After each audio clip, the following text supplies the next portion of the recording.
Hello, welcome at the meeting show in London, 2017. We're at the video corner of the Meeting Design Lab from Meeting Design Institute.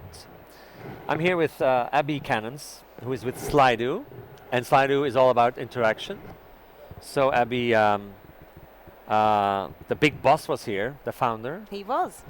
and he did a session. Peter did a session on the future of interaction.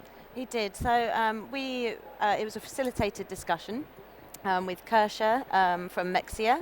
And they were having a one-to-one. It was very interactive anyway. We had the audience sending in their questions about what's next for interaction. What is next for interaction? So a lot of what they discussed was about how these tools exist already. You know, people are starting to come to terms with interaction tools, the software and things like that. I think it's becoming more familiar to people.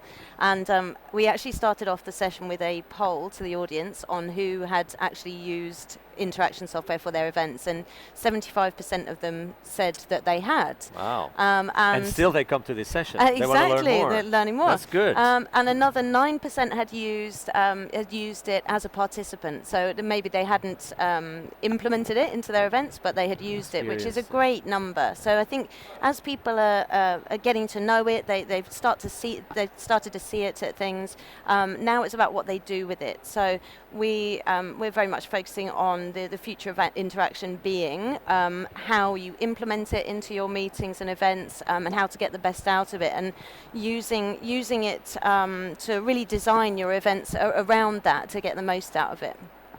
So, I mean, interaction is a buzzword that we've been using for 35 years now. At least I have. What's the core behind it? Why do we need interaction?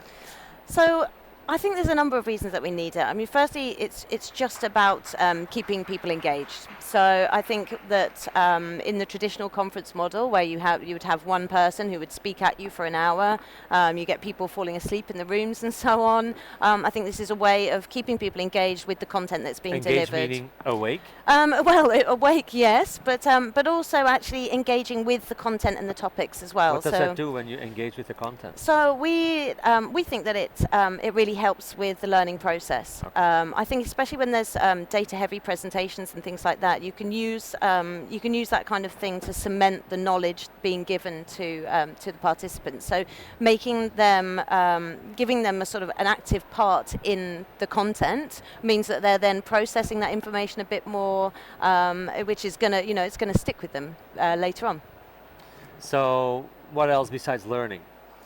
So apart from that, it also makes it a bit more fun. I think people like to be able to be a part of it. I think as well as not just the learning, but we're seeing that participants are then able to guide the content and the topics. So instead of your traditional panel of speakers, for example, they all talk about what they think the audience wants to know.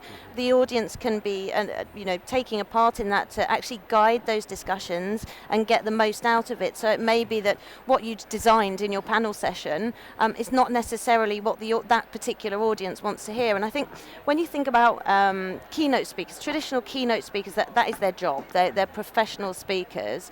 They go out and deliver their presentation a number of different times to a lot of different audiences. By allowing audiences to ask them something means that they're going to get the most from that speaker in that particular way, in that niche. Okay. So let's look at the future. What's coming? Yeah, so I think more on meetings design, which is good news for the Meeting Design Institute, of course. So I think it's people learning about how to make the most of it. I think as people familiarize themselves with the technology and get better at using it and less scared of it as well, because I think there's quite a lot of fear, as we discussed in the other session this week. When they become more comfortable with it, now it's like, how can I use it? So I foresee more sessions and things around how to implement it. So rather than what is it and how do I get it to my event, it's more strategic, at a strategic level. Linking the objectives to the tool and what you do with it. Absolutely. Is obviously, and then measuring, you know, is obviously what Of we all course. want to do. I mean, and that's the other thing, is that with the interaction software that's out there, including Slido, all that data is kept. So this means that the content has a much longer shelf life, because all the questions that were burning in people's minds that maybe you didn't have time for, you can actually revisit those questions afterwards, and that's brilliant for the kind of post-conference stuff, post-event and meeting stuff, to be able to use that not just for marketing, but guiding the content moving forward as well. Perfect. Thank you very much, Abi. Thank you very Thanks much. for sharing this. Thank you.